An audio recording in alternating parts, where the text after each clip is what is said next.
Shalom Bapak Ibu Saudara sekalian dikasihi Tuhan Yesus. Bagaimana kabarnya? Saya berdoa kita semua dalam keadaan yang baik, dalam keadaan yang sehat semuanya.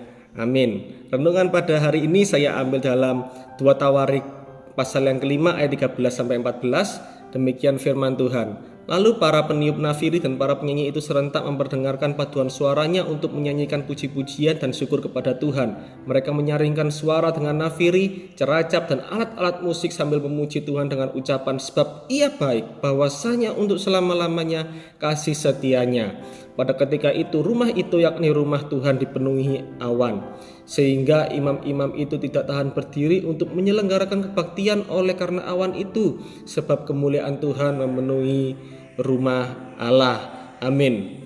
Bapak Ibu Saudara sekalian yang dikasihi Tuhan Yesus, perikop ini mengkisahkan mengenai selesainya pembangunan bait suci yang dilakukan oleh Raja Salomo. Lalu Raja Salomo menyuruh para tua-tua Israel dan kepala-kepala suku untuk memindahkan tabut perjanjian ke dalam bait suci. Dan imam-imam dipersiapkan untuk menyelenggarakan ibadah di tempat itu. Lalu apa yang terjadi? Di ayat yang ke-13 dan 14 itu dikatakan bahwa kemuliaan Allah turun. Dan hingga para imam-imam itu tidak tahan berdiri oleh karena awan itu. Sebab kemuliaan Tuhan memenuhi rumah Allah. Kemuliaan Tuhan ini berbicara mengenai hadirat Tuhan. Hadirat Tuhan memenuhi rumah Allah. Di ayat 14 dikatakan, Bapak Ibu Saudara sekalian dikasihi Tuhan, bukankah kita ini adalah bait roh Allah? Tidakkah kita rindu bila hidup kita ini dipenuhi oleh hadirat Tuhan dan kemuliaan Tuhan? Lalu bagaimana caranya hadirat Tuhan dan kemuliaan Tuhan bisa memenuhi hidup kita? Di ayat 11 dikatakan, para imam yang ada pada waktu itu semuanya telah menguduskan diri. Bapak Ibu sekalian yang dikasihi Tuhan, kuncinya adalah dengan kita hidup kudus.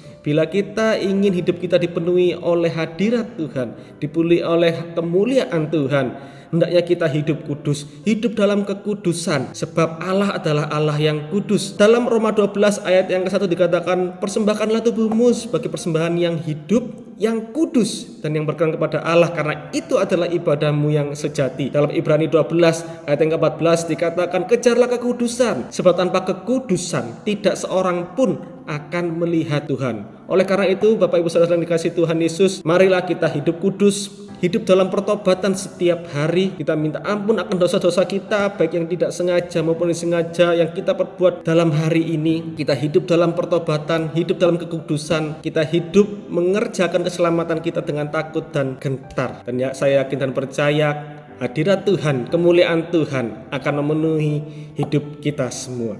Amin. Tuhan Yesus memberkati kita semua.